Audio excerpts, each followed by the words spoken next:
प्रिय विद्यार्थियों, हम शिवा बावनी में राष्ट्रीय चेतना पर विचार कर रहे हैं। उसी बात को आगे बढ़ाते हैं। औरंगजेब का हिंदू धर्म के प्रति क्रूर चक्र चल रहा था। वह हिंदुओं को धर्म परिवर्तन करवाने पर जोर देता था, उनकी भावनाओं पर कुठाराघात करने के लिए मंदिरों को गिरवा देता था और अपने धर्म पीर पैगंबरों का उत्कर्ष दिखाता था तथा उनकी श्रेष्ठता को सिद्ध करता था। भूषण ने उसकी नीति को लक्ष्य किया तथा इस बात पर जोर दिया कि यदि शिवाजी न होते तो सबकी सुन्नत हो गई होती और सभी हिंदू मुसलमान बन गए होते। इस संबंध में उन्होंने पद लिखा है, देवल गिरावते फिरावते निशान अली, ऐसे डूबे रावरा ने सभी गए लब की। गोरा गणपति आप, औरंग को देत ताप, आपके मकान सब मारी गए दब की।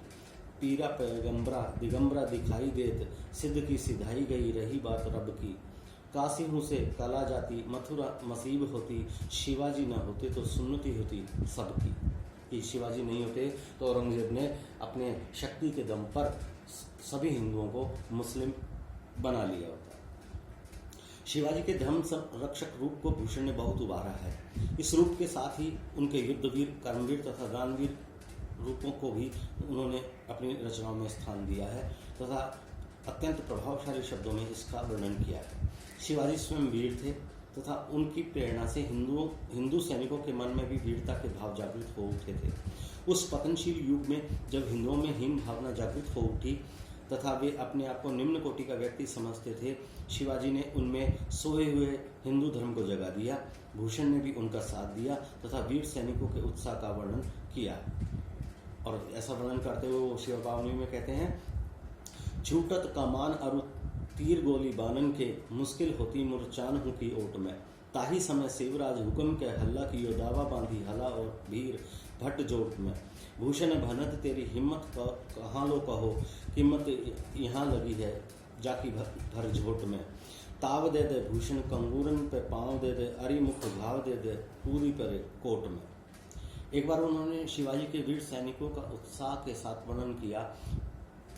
वहीं दूसरी ओर उन्होंने शत्रुओं की स्त्रियों को अत्यंत भयभीत दिखाया है। शत्रु सिपाहियों की भावनाओं पर दो तरफ से निरंतर चोट होने लगी। एक ओर तो शिवाजी का प्रत्यक्ष डर था, दूसरी ओर उनकी स्त्रियां भी उन्हें डराया करती थी और शिवाजी से न लड़ने के लिए सलाह देती थी। भूषण जब इस प्रकार की कविता को वीर सैनिकों को सुनाते थे, उस समय रह रहकर उनके मन में एक भावना उठती थी कि जो सिपाही उनसे लड़ने आ रहे हैं उनमें उत्साह का अभाव है, इसलिए शीघ्र ही उनसे जीता जा सकता है। इसी भावना से शिवाजी के सैनिकों में आत्मविश्वास जाग जाता था तथा वे निश्चिंत हो जाते थे कि उनकी अवश्य जीत होगी, और ऐसा होता भी था। विशाल अविजित समझी जाने वाली मुगल वाहिनी को शिवाजी की सेना से कई बार तथा अनेक स्थान पर कई गुना शक्तिशाली होने पर भी हार का मुंह देखना पड़ा था। सलहेरी के भयंकर युद्ध का वर्णन करते हुए कवि कहता है, कटक कटक काटी कटी से उड़ाए केते, भूषण भनत मुख मोरे सरकत है।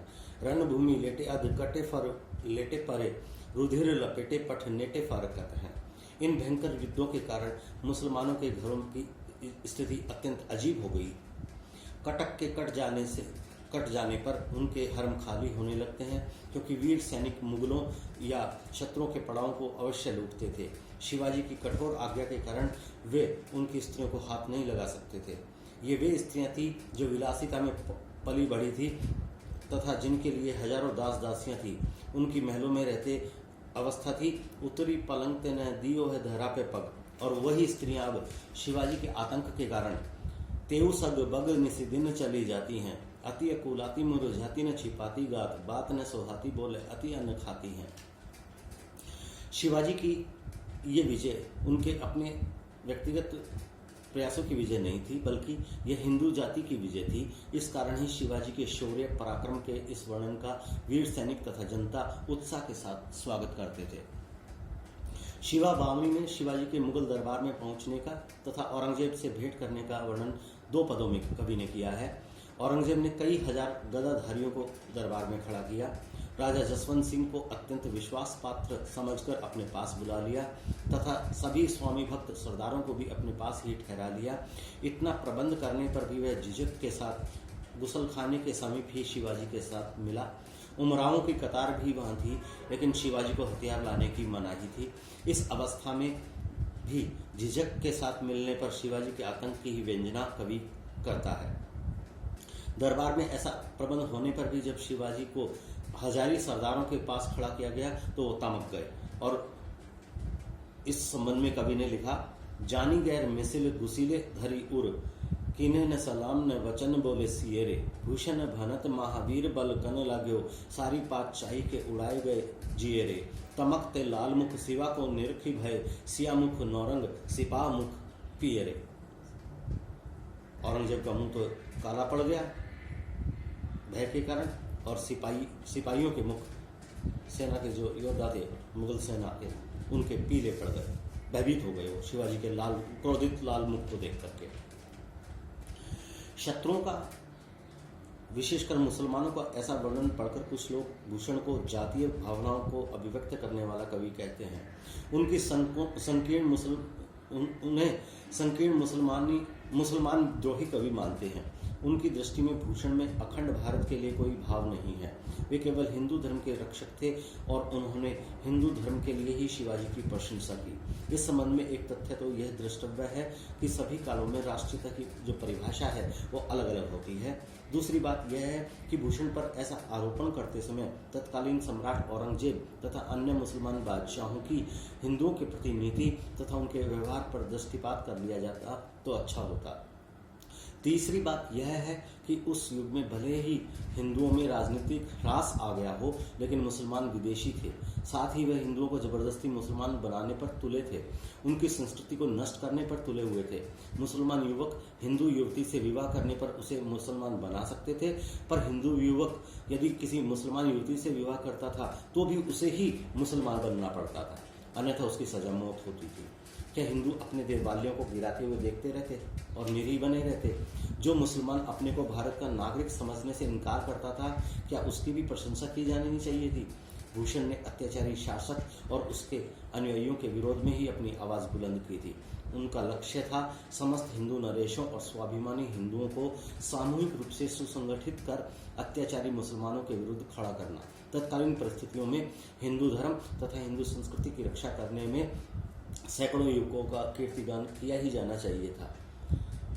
भूषण ने भी यही किया तथा पद दलित हिंदू जाति को सुसंगठित करने का महत्वपूर्ण कार्य किया।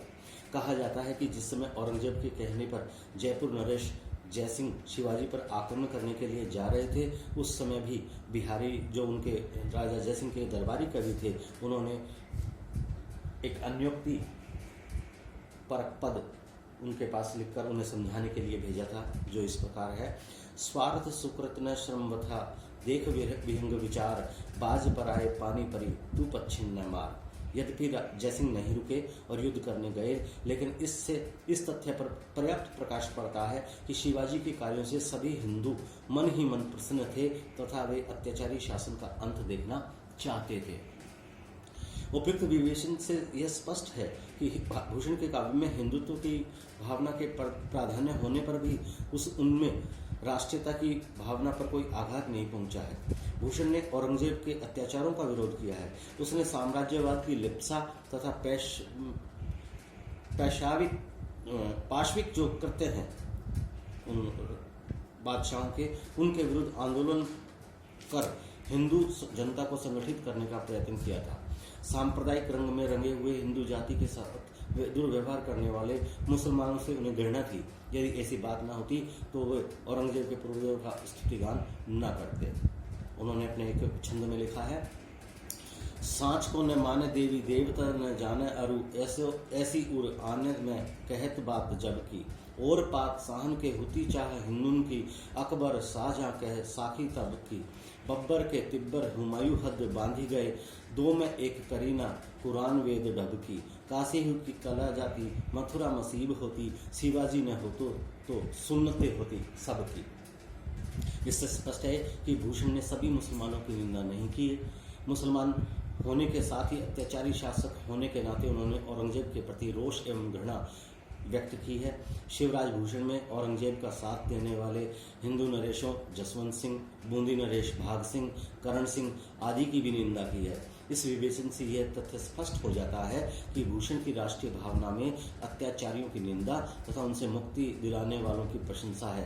आज भारत का अखंड स्वरूप हमारे समक्ष है। हिंदुओं के साथ मुसलमान, ईसाई तथा अन्य जाति के लोग भी इसे अपना देश समझते हैं। अतः आज धर्मनिरपेक्ष नीति ठीक है, यह राष्ट्रीयता का अंग है। भूषण के समय में ये विदेशी अपने को विदेशी ही मानते थे, इस कारण यहाँ की भूमि से इनका कोई लगाव न था। इस कारण भूषण ने इनकी निंदा की है और इसमें जातीय भावना को तथा अराष्ट्रीय तत्वों का संधान करना बिल्कुल ही व्यर्थ है। ये तात्कालिक परिस्थिति के अनुरूप उनकी जो राष्ट्रीय चेतना है वो एकदम प्रासंगिक है।